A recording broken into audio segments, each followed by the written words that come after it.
Hi, this is Todd Howard of Bethesda Game Studios, and we're here to show you a sneak peek at our latest game, Skyrim. Each time we do a new Elder Scrolls game, we like to start fresh, and Skyrim is no different. Coming off of Oblivion, and then the team did Fallout 3, we had a huge list of things we knew we wanted to do technically with the current generation of hardware and PCs to bring a virtual fantasy world to life. So we've rewritten the render, we've rewritten all the gameplay, the scripting language, the faces, the foliage, and all this comes together in our new engine we call the Creation Engine. So we're interested in all the little details like this plant here, the medium details of these logs and trees, and all the way up to distant mountains. And if you've played our previous stuff, you know that mountain is not just a backdrop. You can walk all the way to the top of that mountain. And it's a huge world. Like our previous games, you can create any kind of character you want and then go do what you want. The game's primarily designed as a first-person game, but you can also play in third person.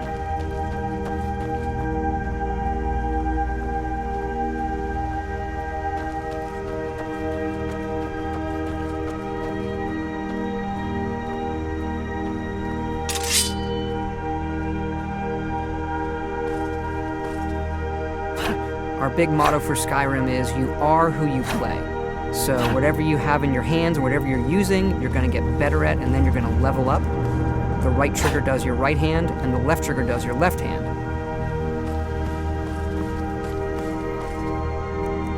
And you could put either a weapon or a spell.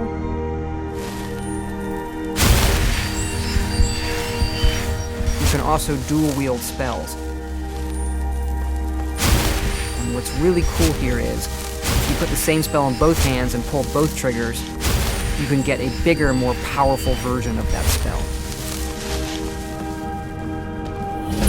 Up here we have standing stones. There are 13 of these throughout Skyrim's landscape, and they give you special abilities, but you can only have one of these active at a time.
This is your character menu. Here you can see all your items, not just what they do stat-wise, but also what they look like. Each of the thousands of objects you can find can be zoomed in, rotated, and looked at in high detail.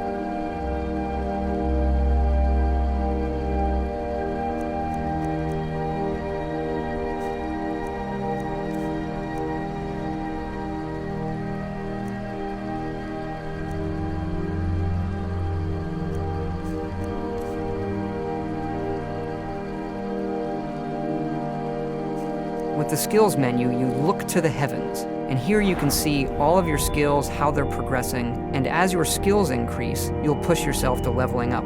The higher the skill, the more it affects your level progress. And when you level up, you get to pick a perk. Each of these skills has its own perk tree. As you develop your character, it's like the game is drawing this custom constellation for who you are. Lastly, we have the map, and we're just going to pull the camera back here and show you how the level of detail system works in the game. We're just rendering the whole world.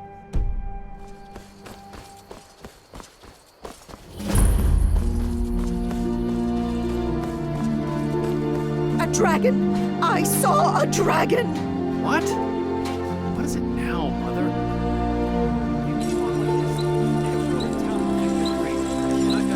Ain't every day we get visitors in Riverwood.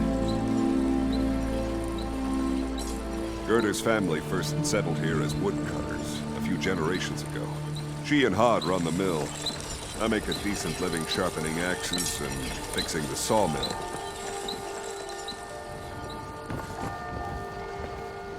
Here for work? Get an axe. And bring me all the wood you can chop.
This mountain here is the tallest mountain in Skyrim. It's called the Throat of the World.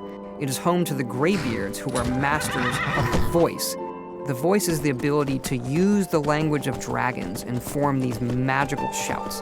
And this is a power that you will learn throughout Skyrim's main quest.